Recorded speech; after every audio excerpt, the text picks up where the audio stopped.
या रावसाहेब दानवे केस केली तुम्ही. मी दादा म्हणत होतो त्याला आता या रावसाहेब दानवेला. मी त्याला दादा म्हणतो, हमेशा आदर करतो. पण त्यांनी त्या PSI म्हणला जाऊन आमच्या कार्यकर्त्याजवळ SP ते की रावसाहेब दानवे करायला लागलो. कवाची मार्चमध्ये कवा आम्ही कार्यक्रम घेतला होता, तवाची केस माझ्यावर आत्ता करायला लागली. तू काय करशील? केस करीन आणि मग जेला जायला देत नाही. हा जाऊ दे, तू कोणतरी उभा राहील ना. आता तू उभा राहील ना कोणतरी, तो उभा राहील ना. दाखव कचका त्याला, आता कर उभा. माझ्या नादी लागू नका, मी बिघडलो तर पुरा सुपडा साफ करून टाकेल. ग्रामपंचायत सदस्यसुद्धा तुम्हाला होऊ देणार नाही, असं म्हणत मनोज जरांगे पाटील भाजप नेते रावसाहेब दानवे यांच्यावर हल्लाबोल केला. पण पडल्यापासून ते पिसाळ्यासारखंच करतायत.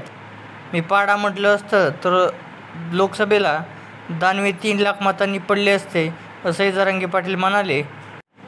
रावसाहेब दानवे यांनी माझ्यावर केस केली होती. मार्चमध्ये एका कार्यक्रमाला गेलो तेव्हा केस केली होती. केस करून काय होईल?